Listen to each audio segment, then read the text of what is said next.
Hello and welcome to the Snake Pit, everybody. Viper here, back with another build. Today we are looking at Khora.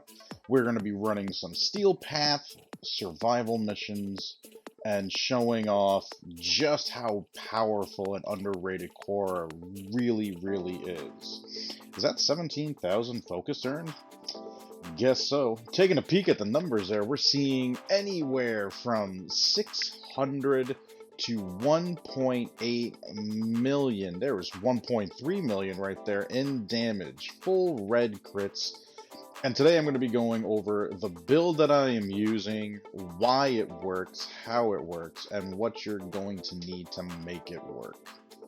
Now, before I dive into the build for Khora here, I do want to explain a couple of things before we really dive into Khora. The first thing you have to understand about Khora is that her whip is a pseudo melee weapon, which means it's not specifically moddable, but mods will change how it works. And we do that with something called a stat stick, and I will be showing you guys what I use as a stat stick later on in this video, but I want you to understand that this is nothing more than just a utility that we use to transfer mods into the game that can be used for the whip. So the stat stick is nothing more than just a vessel that is going to help buff up our Whipclaw, give it the same abilities that a melee weapon would have. And the Whipclaw itself does have its own stats.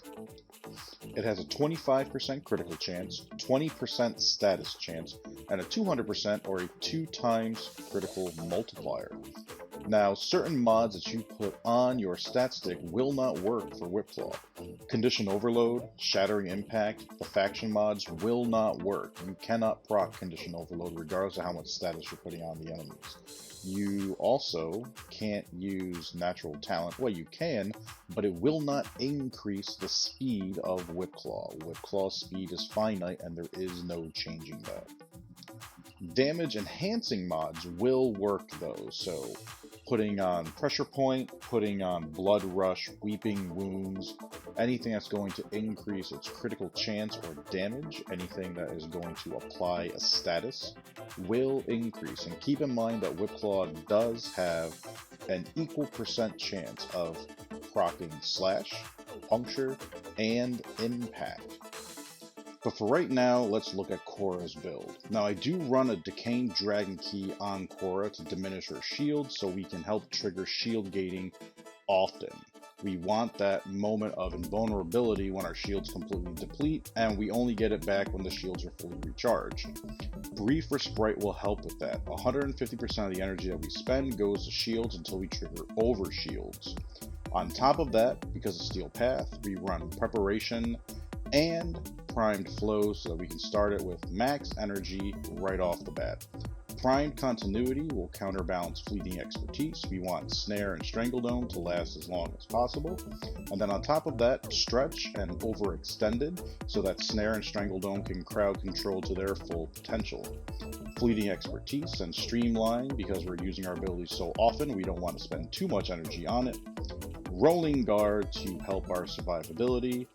3 seconds of invulnerability, removing all statuses, and accumulating Whipclaw. Now, when we use Snare to pull everybody in, accumulating Whipclaw, as long as we hit 3 or more enemies, for every 3 that we hit, we get a 35% damage buff. Now, that will stack up to 350%.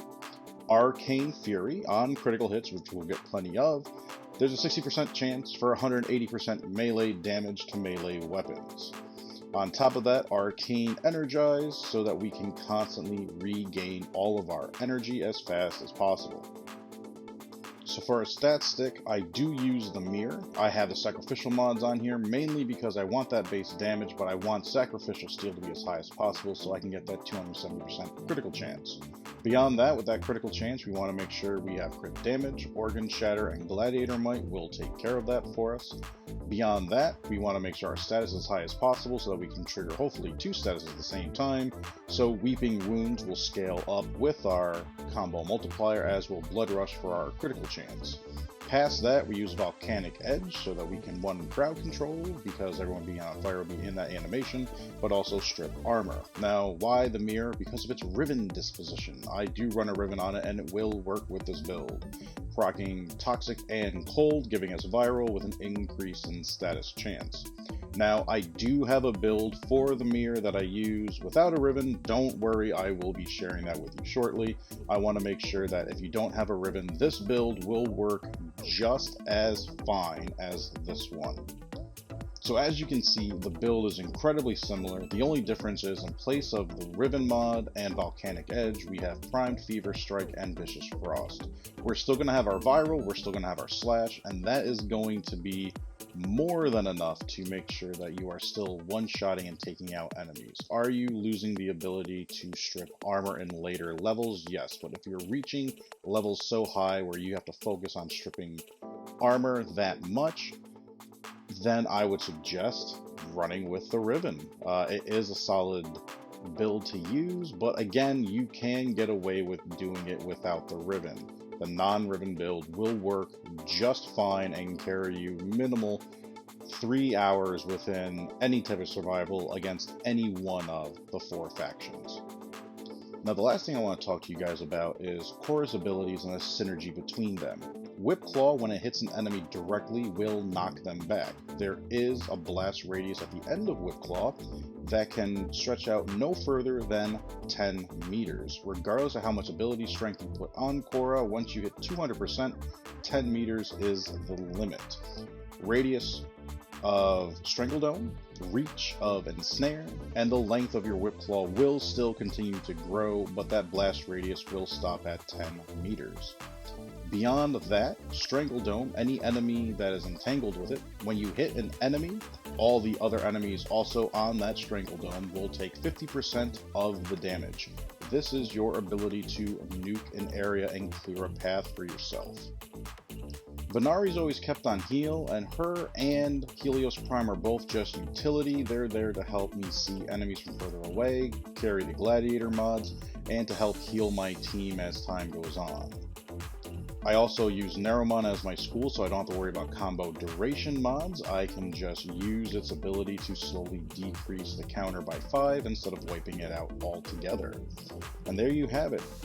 My build for Khora will carry you as far as you need to in these survivals. Have fun with her, treat her well, because she is going to make sure that you accomplish everything that you need to. This build will get you through survivals. It will get you through Steel Path. As always, thank you for stopping by the Snake Pit. Don't forget to hit that like button and subscribe. And until next time, it's Viper just saying, keep all the murder in the games and keep loving real life, everybody. We'll catch you next time.